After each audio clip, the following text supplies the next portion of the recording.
Recording this bit. I've got to edit this, I have to look at me looking like a tit. In this video, I'm going to show you what I think was the best racing simulator being displayed at SimRacing Expo 2022.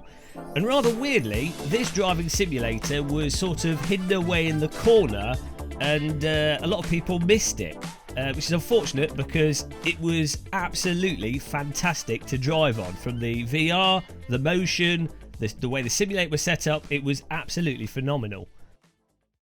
Guys, I'm here with Eau Rouge's LMP2 rig, which stands out and is rather interesting because if you've noticed, it's left-hand drive and they've actually got the seat set up so it's to the left of the Cube Control's motion actuators that they've got on the rig. So what that means is that when you're sat there, when the car tilts and moves around, you can actually feel the motion from the perspective of being in the left-hand side of the car. I mean, if you're sat at the back of a car, if you're sat at the right, it's going to feel slightly different where it moves and how it moves. So we're going to jump in with the Vario headset, super high-resolution VR headset, and a rather nice swanky wheel rim and SimRacing DD motor wheelbase. So let's get on there, let's do some R Factor 2 and let's see what it's like to drive on this LMP2 rig.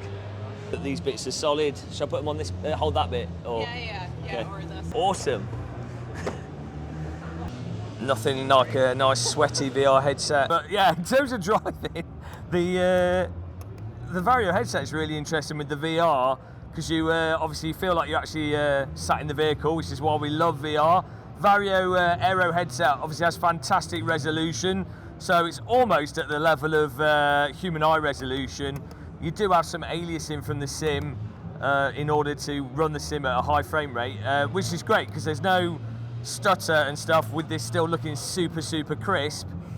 In terms of the actual motion rig, they've got it set up really nicely, so it's not lumbering around and moving all over the place in a silly way. It's mostly just reflecting that suspension, the suspension compression and a bit of the heave. Really, really nice. You can actually slightly tell, or maybe it's placebo, but it does feel like you can tell that you're to the side of the vehicle in terms of how the vehicle's moving around you from the motion platform.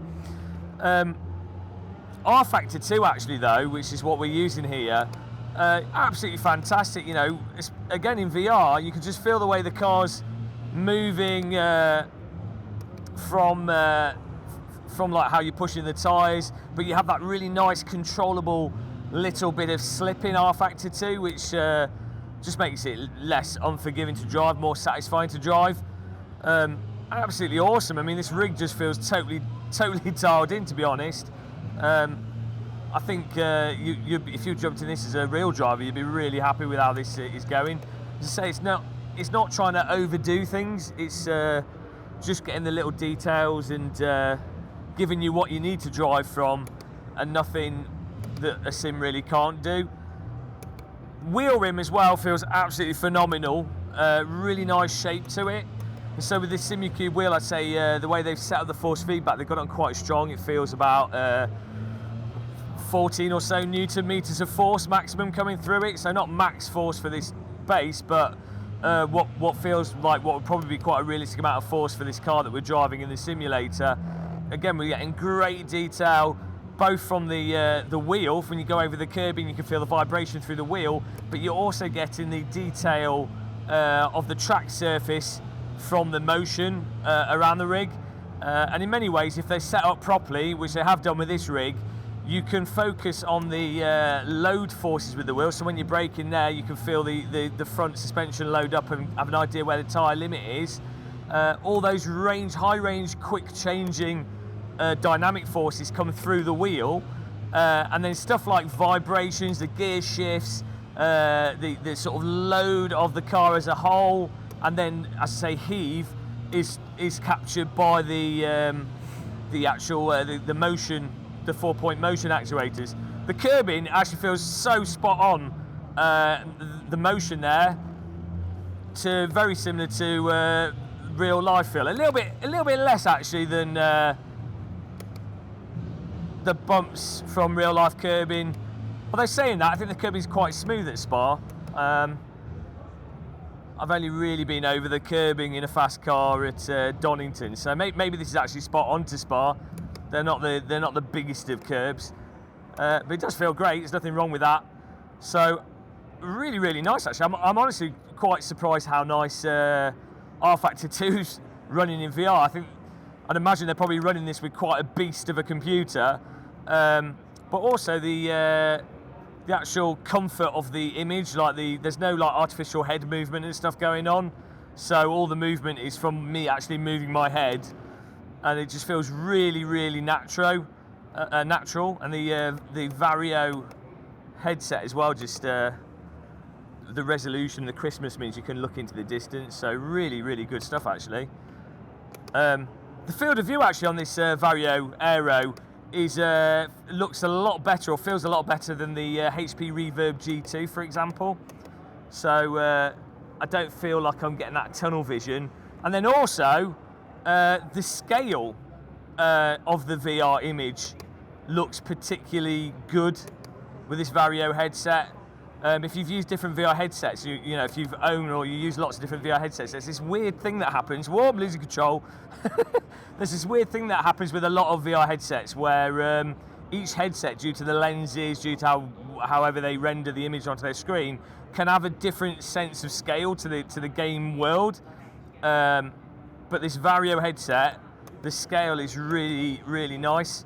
So I've been around Spa as a passenger around the racetrack, and this is very similar to what it looked like. Though when I went round Spa, it was in a van.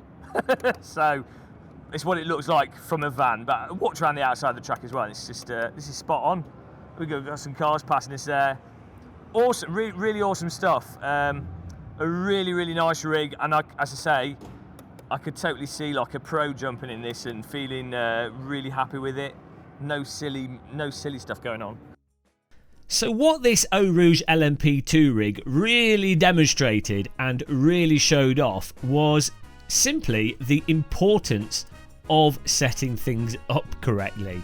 Not having the motion too crazy, having the software dialed in so that the game's actually running really smooth, having the VR headset run with absolutely no stutters, frame loss or anything, so it's completely seamless, having the camera position in the game in the perfect position and all the camera settings completely right in the game for the VR headset, having the force feedback wheel with all the forces set up to maximise the detail of what's going through the steering column of the car, feeling where the tyres are, using rFactor 2, which actually has pretty decent force feedback, if not some of the best in some ways, but absolutely fantastic handling cars. I mean, the list of variables is almost endless, so you can forgive companies that don't set things up perfectly, but just about every single decision that Eau Rouge had with this rig, they made the decision that maximises each individual component of the simulator and simulator hardware to get the most out of it. I mean, another one I don't think I mentioned, the way they set up the tactile transducers, so the motion actuators weren't having to do super high frequency stuff. That was coming from the tactile transducers. And then obviously, you know, it's a T-slot sim rig, and you know what I think about T-slot. It's absolutely glorious. And of course, the idea of them sticking the seat on the side, it looked pretty ridiculous. And also, I'm not sure why there's a toilet seat on the dash. But, you know, it looked ridiculous, but it felt absolutely amazing to drive. This was unequivocally the best rig that I had the chance to play on at SimRacing Expo 2022. And as I say, unfortunately, it was rather hidden in the corner. But what I would say, though, is Eau Rouge as a company know how to set up sim rigs. So if you were looking for some super high-end turnkey solution, I would definitely give Eau Rouge a contact. They also had actually a go-kart rig, which was set up with rFactor 2. Unfortunately, the frame rate on that rig was not good, so minus points for that. But in terms of how they'd set up the Simucube wheel, the actual go-kart seating position, and just the nature of it, it was a really good go-kart simulator. All from the fact that they just set it up really well. So huge credit to Eau Rouge. I give them the Teabag of SimRacing Expo 2022 award. Hopefully they use it wisely, because they only get one Teabag, one a year. That's all they get. But guys, I hope you enjoyed this video. If you did, you know, you can click the like button, you can subscribe, and I will see you in the next video that we do. Thanks again to Lawrence DeSoa for filming. That camera work was extraordinary. Absolutely extraordinary. Go and subscribe to Lawrence, guys. Goodbye.